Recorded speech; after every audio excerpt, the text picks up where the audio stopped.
Dr. Harshvarshan Rao, Consultant Gastroenterologist, and I'd like to talk to you today about a raging pandemic that is taking over our lives. No, I'm not talking about COVID.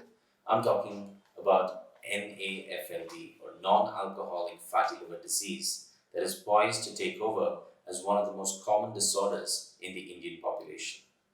Now, what is non-alcoholic fatty liver disease? Fatty liver disease is a condition where there's excessive buildup of fat in the liver. This can be caused by multiple issues. One of them is alcohol, which is termed as alcoholic fatty liver disease.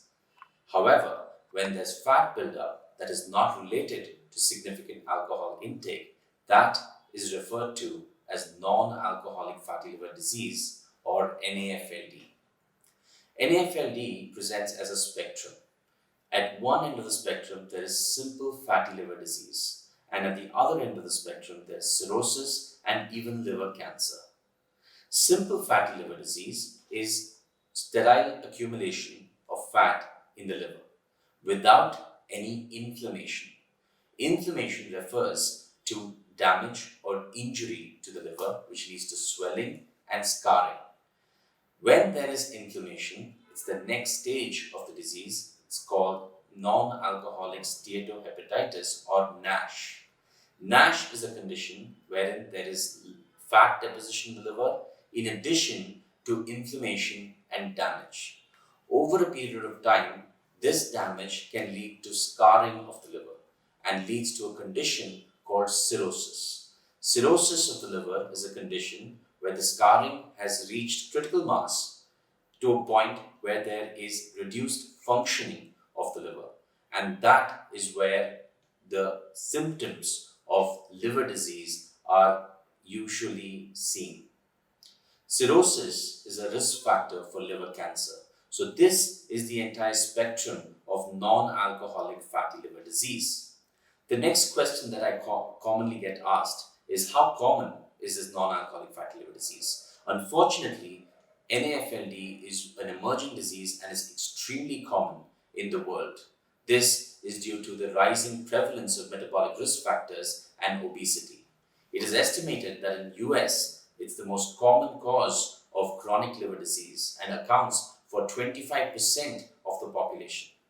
In India, recent estimates have put it at 33%, which means 1/3 of our population is already affected by non-alcoholic fatty liver disease, and this number is only bound to increase in the years to come. So what are the symptoms of NAFLD? Here's the kicker. NAFLD presents with little or no symptoms. In early stages, it's usually an incidental finding when patients are being evaluated for other disorders. At the other end of the spectrum, however, when the patients have developed cirrhosis or liver cancer, they do present with symptoms like bleeding, easy bruisability, altered mentation or altered sensorium, also referred to as hepatic encephalopathy, as well as jaundice. At this stage, it is an irreversible disease and requires serious attention. However, at the early stages, patients present with almost no symptoms.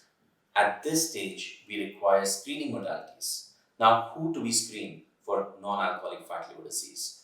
Patients who are overweight or obese are at a higher risk for non-alcoholic fatty liver disease. In addition, patients who have diabetes, hypertension, and dyslipidemia, or altered lipid levels in the blood, are also at a higher risk for NAFLD.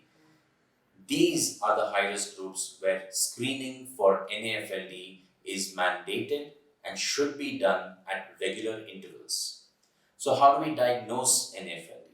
We diagnose NAFLD by two main modalities. One is a blood test and the other one is an imaging modality called ultrasound abdomen.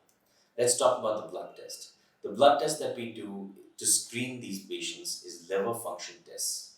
Altered liver function tests, in addition to altered fat deposition in the ultrasound abdomen, leads us to believe that the patient might have fatty liver disease.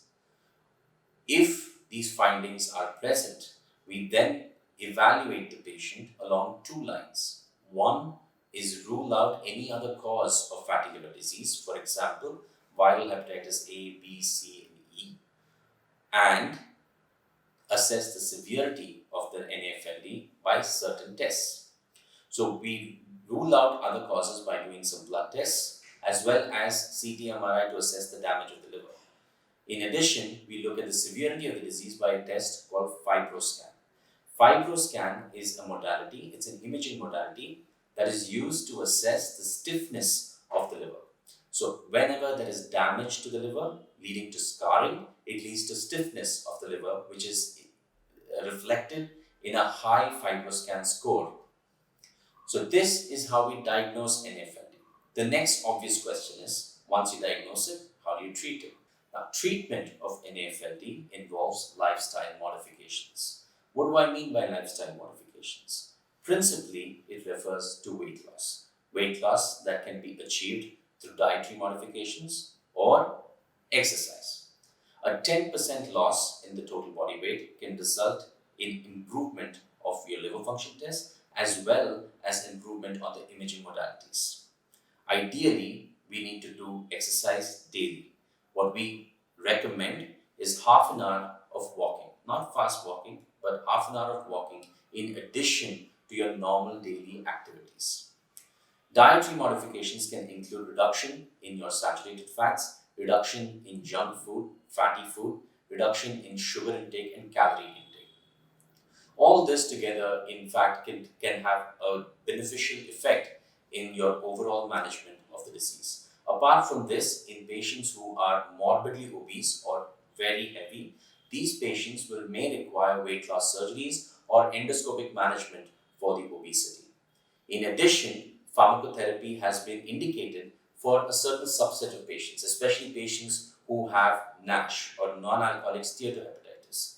For more details about this, I think you should be consulting a hepatologist or a gastroenterologist. Lastly, let's talk about how to prevent NAFLD.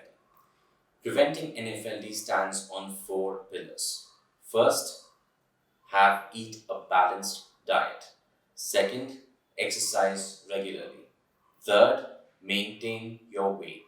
And fourth, avoid toxins like alcohol, smoking, etc. So if you are able to follow these 4 pillars, you're by and large protected from most of metabolic disorders like diabetes, hypertension, and more importantly, non-alcoholic fatty liver disease. Eat healthy, stay healthy. Thank you.